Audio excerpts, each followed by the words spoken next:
and which would then fraudulently give the presumption I'm under the jurisdiction of the court, which I'm not.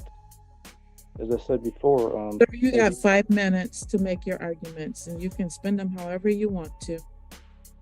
All right, yeah. Like I said before, I'm a living man, so as the U.S. Supreme Court said in the cases I cited to you before, there's no jurisdiction over a living man. Corporations don't have jurisdiction over a living man without our consent. I don't consent. Okay, buckle up, because we are diving headfirst into one of the most spectacular sovereign citizen courtroom meltdowns you'll ever witness. Right out of the gate, Eric Martin walks in with a strategy that exists entirely in his own imagination, claiming he's a living man, not a defendant, and that the court has zero jurisdiction over him. Every attempt to argue is met with cold, calculated precision by Judge Iraine C. Hone, whose calm authority immediately shuts down his theatrics. Standby counsel, denied, motion dismissed. He's hitting brick walls at every turn. This isn't just a court hearing, it's a masterclass in what happens when confidence meets the immovable wall of law. And trust me, the wall always wins. State of Michigan versus Eric Martin, case number 23S00425.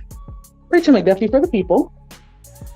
And standby counsel, Assistant Public Defender Jay Bellinger from Mr. Eric Martin, who appears via Zoom. Mr. Martin, can you please unmute and state your name for the record? I'm a living man, capital E, lowercase R-I-C, of the capital M, lowercase A-R-T-I-N family.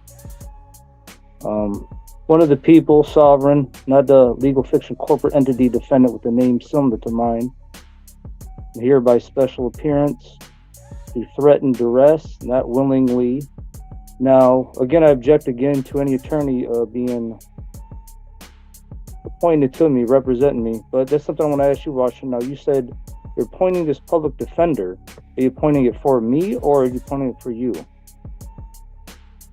Or is it Sir, just standby? make a decision on that. It's standby counsel. If you have motions to make, you need to make those at this time. Yeah, that's how I'm seeking clarification. Are you appointing him against my will to have an attorney appointed for me? Yes, it's not representing you. He's standby counsel. Please make your motions. Okay, that's it. Well, that's I was going to make the motion to dismiss him if you're trying to appoint him for me, which, as I already said before, I will not be taking no attorneys.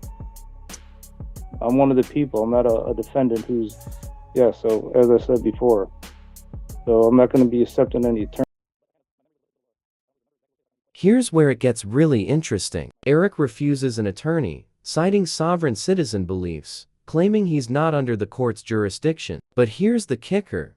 Judge Hone isn't punishing him, she's protecting him. Standby counsel is a safeguard, not a trap. It's a lifeline in case his arguments completely collapse, which, spoiler alert, they will. The courtroom isn't about ego, it's about procedure. And when a defendant mistakes personal belief for legal reality, that safeguard prevents a total procedural disaster. This is the difference between being right in your own mind versus operating within the framework of the law, and the judge makes that distinction crystal clear. Assume I'm a defendant, and which would then fraudulently give the presumption I'm under the jurisdiction of the court, which I'm not.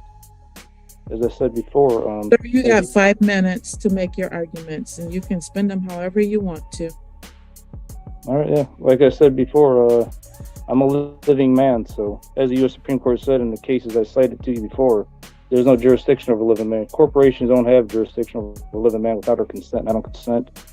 And it's also under, there's no consent under the Declaration of Independence of 1776. There's no jurisdiction over a human without their consent. So I never consented to jurisdiction, and I don't now, and I never will. Now I have some questions, though, for the prosecutor. Sir, you don't get to ask questions. If you want to have a motion, you can make those. I object to that. That violates my right to a due process. It's relevant to a standing argument as to the prosecutor, whether they have standing or not. I think that's relevant to move forward or not, you know. There's no standing, shouldn't move forward, but... So what's your ruling on that? Your motion is denied as to jurisdiction and standing. Now, do you have any additional motions? I object to that because you didn't allow me to answer the questions to see whether whether you had a legit basis to make that ruling. Your objection is noted. Judge Hone has zero patience for nonsense, and she makes it clear. Eric cites Supreme Court cases, the Declaration of Independence, even obscure online legal quotes, but none of it applies here. His motions? Denied. His objections? Noted, but irrelevant. And while he's busy playing the internet law bingo game, she's orchestrating the court like a conductor, ensuring the proceeding moves forward. There's a real lesson here. In court, creativity doesn't trump competence. You can cite 50 cases, but if they're irrelevant or misapplied, they don't matter. Authority and procedure always hold the floor, and Eric quickly learns that confidence alone won't carry him through the law. You say you're going to be questioning me about the some demands I made to dismiss the case anyway, right? I'm sorry, what? You said you're going to be addressing some demands for dismissal I made or sent to you already. You're going to First of all, a demand is not a proper format before a court and could be dismissed outright. However, I'm going to allow you to make your motions here. If you want to make an argument, you can do that, sir. I object to that. That's not true. As I mentioned before, demands, when someone has the right to something, that's what the terminology demand is made. And that's the only reason why I make it. Motions, even though I know that's all you see in the court rules or whatever, traditional. But that's for a request, and persons are not, or humans are not supposed to be requesting constitutional rights. Me exercising my unalienable human rights and constitutional rights, I'm supposed to be making demands. That's how I've been, and that's backed up by law, and that's how I've been taught. And so that's what, it's all right and proper. Motions are requests, and the defendant makes motions also, since I'm just. So you're about the end of your 5 minutes. Well, I objected 5 minutes being any time limit also. I don't care about what you're objecting to. You can make it on the record. It is noted. Now, if you have something that you want me to address, you should do that before your time is up. Putting a limit on my First Amendment right, that's unconstitutional. Sir, please, if you want to have something to say other than the circular talk that you're doing, you should probably do that at this time. I didn't finish. That's why I didn't mean none circular. I didn't finish the first time. All right, well, that's it. As to that, Is the court ready for the people's response run? I don't know if he's done with his motion. Oh, I'm sorry. I'm trying to make. Well, the police. I want to question the police officer who wrote the ticket. I have a relevant question as to self-incrimination.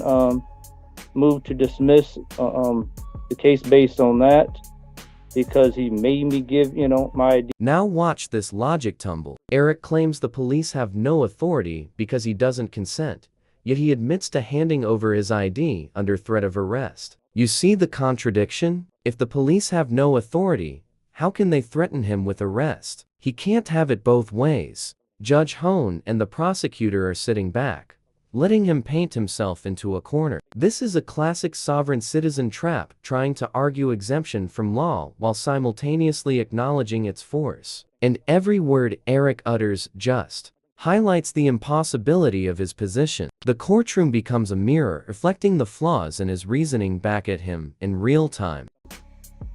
But my memory was a little, I don't really remember exactly what was said. That's why I kind of need to question him to refresh the memory. But I do remember in general, though, he kind of, I'm required to give my ID if I remember right, and I might have been arrested if I didn't give my ID, which was under threat and duress. And even if he didn't say that, which I don't remember, which, like I said, I need to have his body cam and all that. I want to be able to review that now, and also for the trial, if this goes to trial, I want the video present as part of my due process right for the evidence, which is my due process right, like I'm saying. And because, like I said, it violates my self-incrimination right. that I'm being made to give my supposed name, government name anyways, which ain't really my name, but a government name has been given, violates self-incrimination. And then it's used against me to prosecute. So it violates self-incrimination.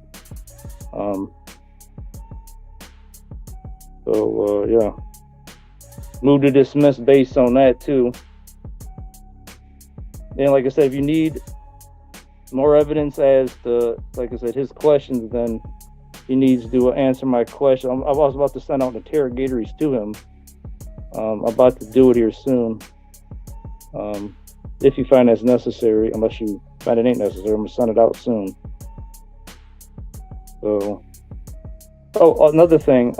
Now, Mrs. Washington, I just filed a federal civil lawsuit on you for violating my constitutional rights during this case. So you may want to consider recusing yourself. I know you probably didn't get a receipt yet because I just sent it out like 2 days ago. So the court will be getting it, if they didn't get it already, be getting it this week.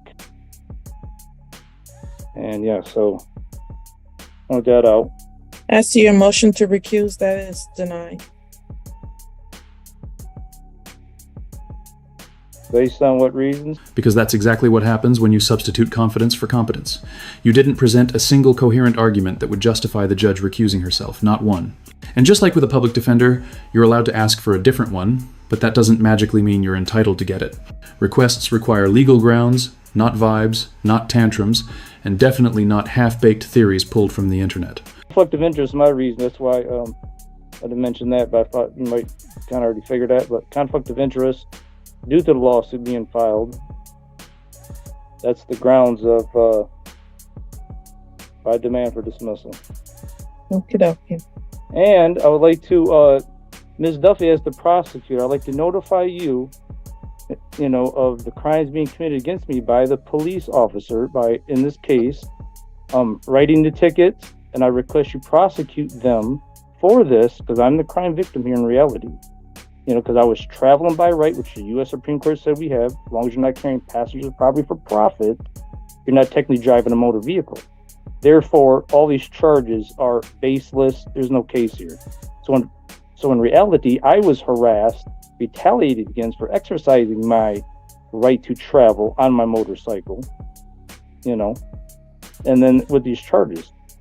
Okay, so they had no evidence that I was carrying passenger property for profit, which is what's required. That's the definition of a motor vehicle under 18 USC section 31 subsection 6 and 10. That's when a motor vehicle is a motor vehicle. In contrast to the state law, I know what the state law says. The state law just says, if something's mechanically drawn, it's a motor vehicle. Well, the state statute is in violation of this federal statute. Therefore, it's unconstitutional. Okay, and therefore, the federal statute definition of motor vehicle applies here. It overrides the state statute. Under Article 6 of the U.S. Constitution, laws of the United States is supreme over state law. So therefore, I wasn't doing anything wrong. I was traveling by right on my motorcycle, as I have a right to do, without a license, without registration, without insurance. My right under that federal statute and the U.S. Supreme Court case law that I cited already in the court that they sent back. But one of the main cases here is Packard versus Banton, U.S. Supreme Court case law. Okay, this is a little more specific than just saying people have a right to travel. It mentions here specifically, and I'm gonna mention right here, Volume 44, Supreme Court Reporter, page 259. The streets belong to the public and are primarily for the use of the public in the ordinary way. Their use for the purposes of gain is special and extraordinary, and generally at least may be prohibited or conditioned as the legislator deems proper.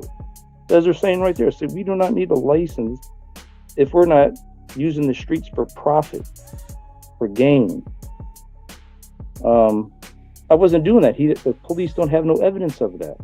So he shouldn't even pull me over, stop and wrote a ticket, none of that.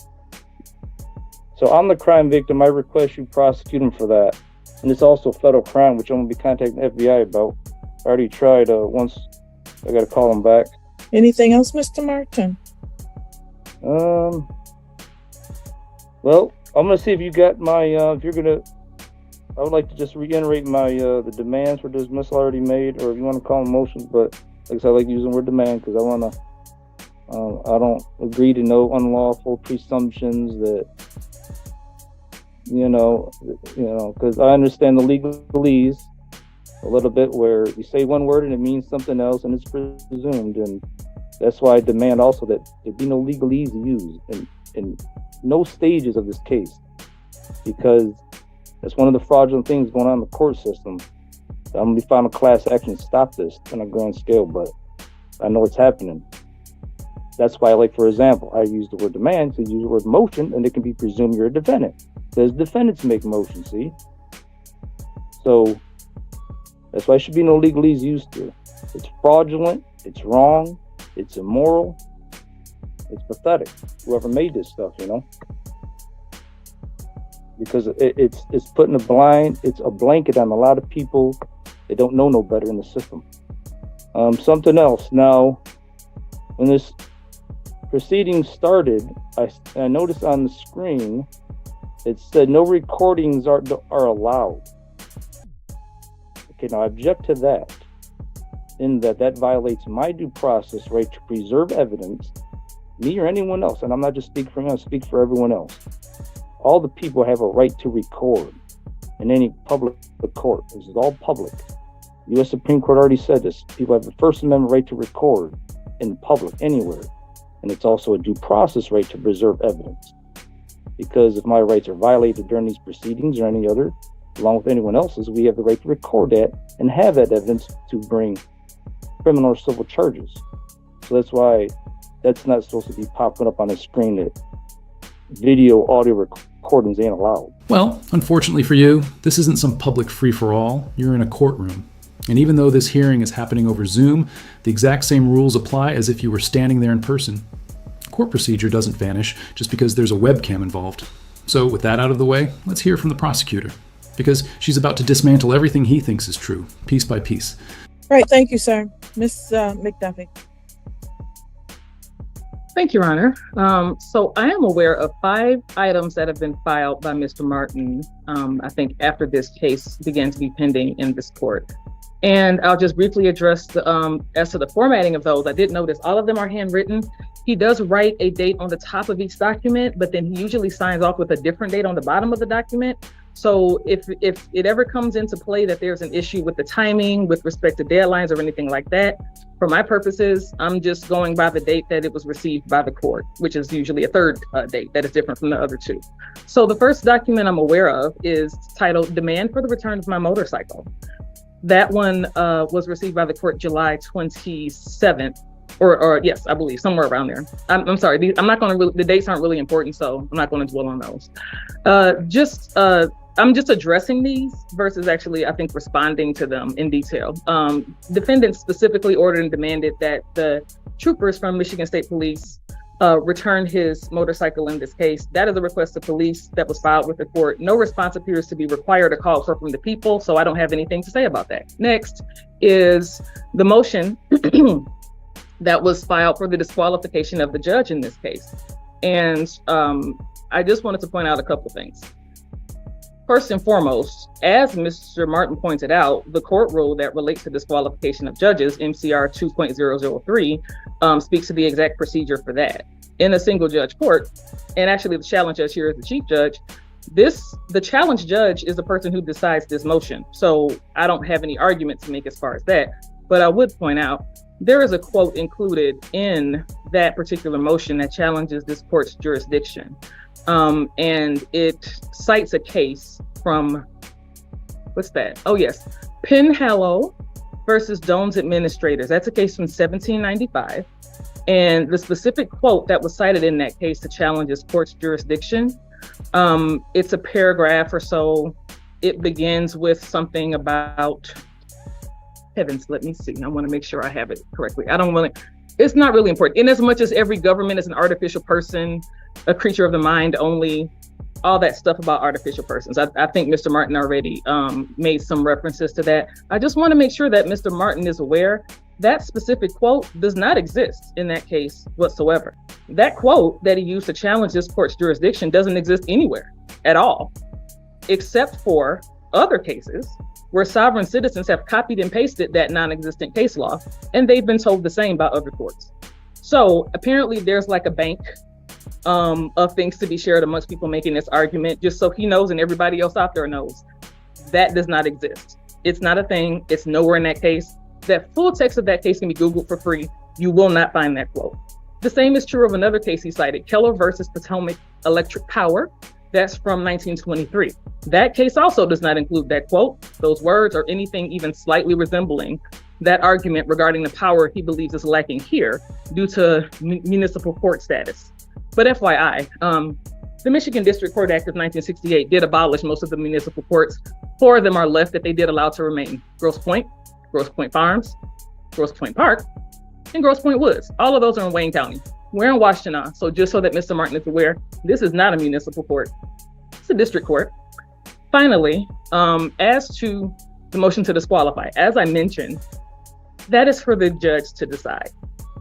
But I might want to point out the manner in which he chooses to pursue that disqualification, including any comments or insults. For example, on page 9 of his motion, when he says that also Washington is not a real judge, but a clerk masquerading as a judge. Pursuing disqualification or recusal, or even a federal lawsuit, does not insulate you from the contempt powers of that very same court, should you choose to continue escalating that type of behavior. That's just the more you know for me. Third, next document that was filed from this court, it's titled Martin versus Mike. Plaintiff's response and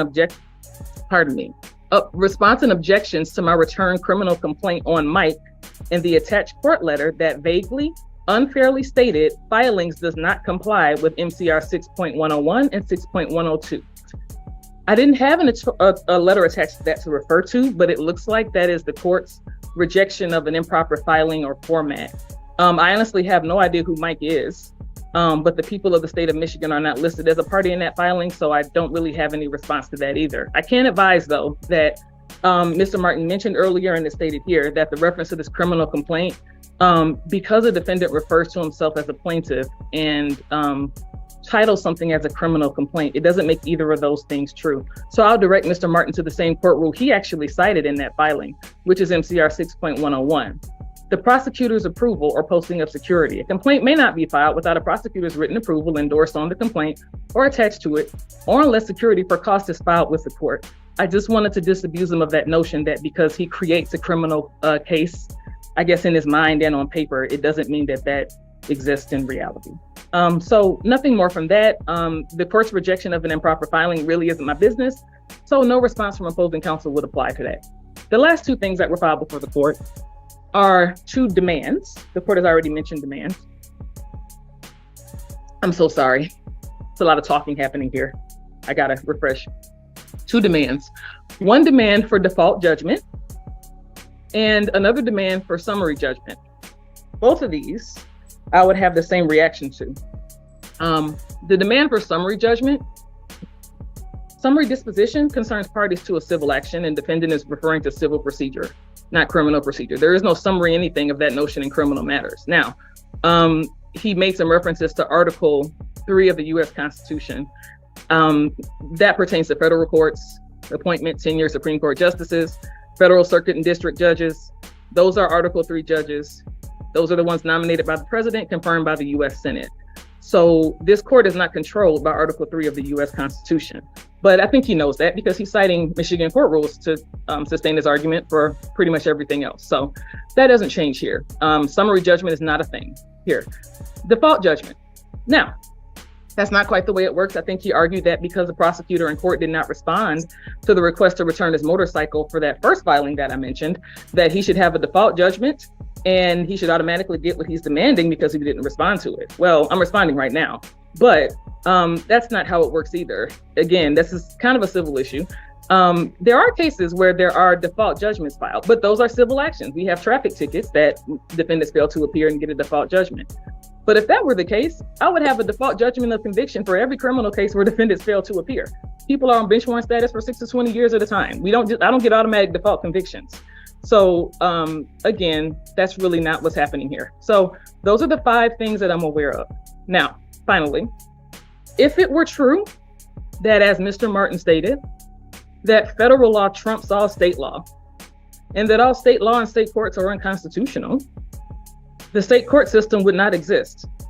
And the US Supreme Court would not hear cases resulting from the need to interpret state law. Mr. Martin has yet to hear, as all of us do, of state constitutions and the power of the state courts that come from those being abolished. So his reference was correct, that there are people in this system who don't know any better and don't know what they're doing. I don't think present company is excluded from that. Man, did he ever pick a fight with the wrong one today? This is easily one of my all-time favorite sovereign citizen shutdowns. And just to really twist the knife, she tops it off with a calm, classy reminder that he's not even playing the same sport, let alone in the same league. Absolute masterclass. So on that note, Mr. Martin, if you want to continue without an attorney, you can, but I wouldn't recommend it. That's all from the people. So surprised you wouldn't recommend you're a prosecutor. But, anyway, well, I think that she said so much. I took some notes, but I couldn't take notes on everything. Hard to follow along with everything else. I think it's best to, same with me too. I say one thing, allow her to respond back. She says one thing, then allow me to respond at one set of, you know what I mean? Like me saying the whole bunch, and then her saying a whole bunch, because it's hard to follow along for both of us. I think harder, at least me, and for both. I think it's common sense. But all right, well, so I'm gonna respond now to the things I could follow along with. I took some notes, but I'm gonna need her to say again what I missed, and then I can respond one by one. Okay. It's not how this is gonna work, sir. That's I not think how.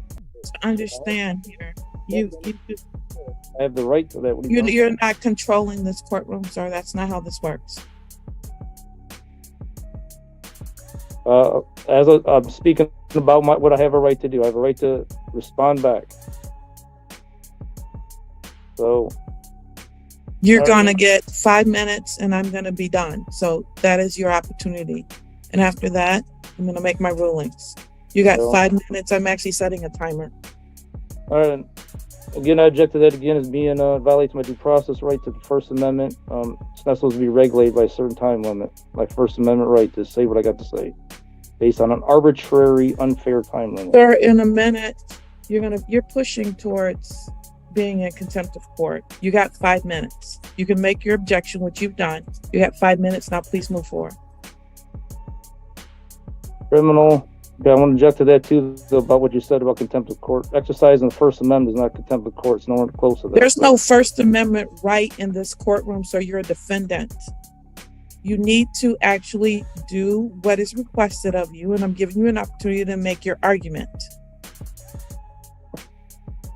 As to the criminal complaints, in response to what you said about that MCR, the refusal to act on my criminal complaints that I filed because of MCR 6.101.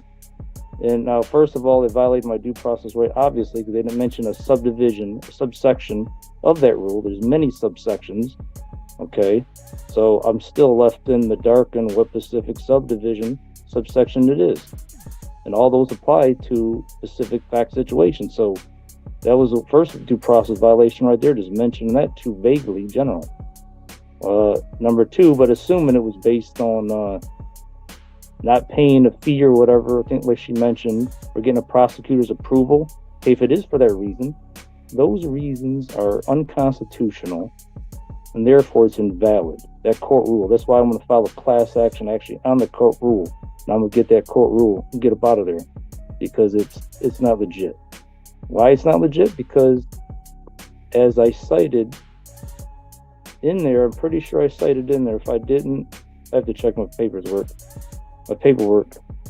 But I'm pretty sure I cited in there, or I was waiting to respond back if I didn't already. But I'm gonna say right now that it violates the court rule on, the Michigan Constitution part that says that people have the right to prosecute their own cases. In Article 1, I forget the exact section.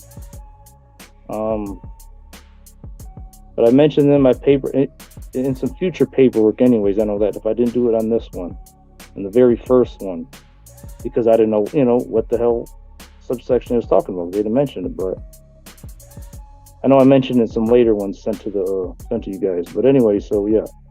So it violates that right. And also, the U.S. Supreme Court case Murdoch versus Pennsylvania, and I got the volume number, page, and all that. I think I cited you guys before in the paperwork. It says that you cannot deny someone's constitutional rights.